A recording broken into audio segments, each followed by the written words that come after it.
महाराज का सत्संग तो 7:30 बजे आता है साधना पे, तब तक मैं किसी और संत का देख लेती हूँ।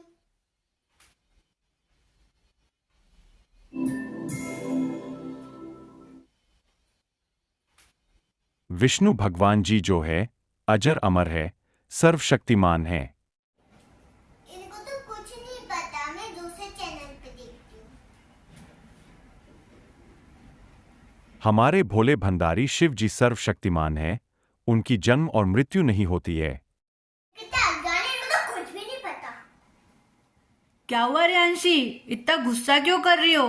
अभी तो सत्संग देख रही थी तुम, फिर इतना गुस्सा क्यों आया तुम्हें? कथावाचक पंडित जी ये कितना झूठ बोलते, इनको तो कुछ भी नहीं पता, ये कितना अज्ञानी है।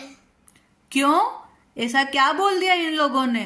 मम्मा ये बोल रहे हैं शिव जी और विष्णु जी की कभी मृत्यु नहीं होती, वो अजर अमर है और ये सर्वशक्तिमान है। तो इन्होंने क्या ऐसा गलत बोल दिया रियांशी? सही तो बोल रहे हैं, क्या गलत बोल दिया? मैं आपको दिखाती हूँ प्रमाण श्रीमद् देवी भागवत में। क्या दिखाओगी प्रमाण? एक ही उसके अंदर आपको श्रीमद् देवी भागवत महान पुराण के एक प्रमाण बताती हूँ। क्या प्रमाण दिखा रही हो रियांशी, दिखाओ। क्या दिखा रही हो रियांशी? श्रीमद् देवी भागवत महापुराण 259 पेज तो पढ़ के देखो। क्या लिखा है 259 पेज पर? जरा खोल कर तो दिखाओ, मैं भी तो देखूं जरा। श्रीमद् देवी भागवत महापुराण, गीता प्रेस गोरखपुर से प्रकाशित है। क्या लिखा है इसके 259 पेज पर? अभी पढ़कर देख लेते हैं। ये निकाल लिया हमने 259 पेज नंबर, तृतीय स्कंद। क्या लिखा है इस पे? ब्रह्मा, मैं अर्थात विष्णु तथा शंकर, हम सब आपके ही प्रभाव से उत्पन्न होते हैं। जब हम नित्य नहीं हैं तो फिर इंद्र आदि प्रमुख देवता कैसे नित्य हो सकते हैं? अरे रियांशी, ये विष्णु भगवान क्या बोल रहे हैं कि ये सब माता जी के प्रभाव से ही उत्पन्न होते हैं और यह नित्य भी नहीं है। इसका अर्थ है कि ये भी अजर और अमर नहीं है। अच्छा, मम्मा इसका 463 पेज तो पढ़ के देखो। 463 पेज, उसको भी पढ़ लेते हैं। ये खोल लिया हमने 463 पेज, चतुर्थ स्कंद। इसमें क्या लिखा है थोड़ा इसको भी पढ़ लेते हैं। ब्रह्मा, विष्णु, महेश और इंद्र आदि जो देवता तथा मुनिगण है, वे भी अपनी आयु के परिणाम काल तक ही जीवित रहते हैं।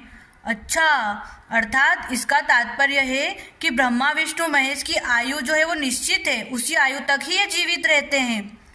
हे राजन, अंत काल आने पर स्थावर जंगमात्मक यह जगत भी विनष्ट हो जाता है, अर्थात ये पूरा जगत भी नष्ट हो जाता है। अच्छा, इसमें कभी भी कुछ भी संदेह नहीं करना चाहिए। हे भूपाल, अपनी आयु का अंत हो जाने पर ब्रह्मा, विष्णु, महेश, इंद्र आदि देवता भी विनष्ट हो जाते हैं। अरे रियांशी, इसमें क्या लिखा है कि इनकी आयु का अंत हो जाने पर ब्रह्मा, विष्णु, महेश और इंद्र आदि सभी देवता भी मृत्यु को प्राप्त हो जाते हैं? ये तो बहुत बड़ी बात लिखी है रियांशी, मैंने तो पहली बार पढ़ा है ये सब कुछ। मम्मा मैं तो आपको पहले ही कह रही थी कि ब्रह्मा, विष्णु, महेश अजर अमर नहीं है, ये भी मृत्यु को प्राप्त होते हैं। हाँ रियांशी, तुम सही कह रही थी कि ब्रह्मा और विष्णु अजर और अमर नहीं है, ये मृत्यु को प्राप्त होते हैं। तुम सही कह रही थी रियांशी। ये कथावाचक, ये पंडित जी, आज तक इन लोगों ने हम लोगों को भ्रमित करके रखा, कभी भी हमें सच्चा ज्ञान प्राप्त नहीं करवाया, क्योंकि ये खुद ही अज्ञानी थे। कभी इन्होंने इन शास्त्रों को पढ़कर नहीं देखा कि इसमें क्या लिखा हुआ है। आज तक किसी पंडित जी, किसी कथावाचक ने हमें ये नहीं बताया कि ब्रह्मा और विष्णु की मृत्यु होती है, उनका भी जन्म काल एक निश्चित होता है। रियांशी, तुम सही कह रही थी। ये ज्ञान मैंने अपने गुरुजी संत रामपाल जी महाराज से ही प्राप्त किया है। हाँ रियांशी, संत रामपाल जी महाराज तो बिल्कुल सच्चा ज्ञान प्रदान करते हैं, शास्त्रों के अनुसार ही ज्ञान प्रदान कर रहे हैं। हमारे शास्त्रों में जो लिखा है वो तो वो ही हमें बताते हैं रियांशी। तुम सही बोल रही हो, तुम्हारे गुरुजी भी बिल्कुल सही बोलते हैं।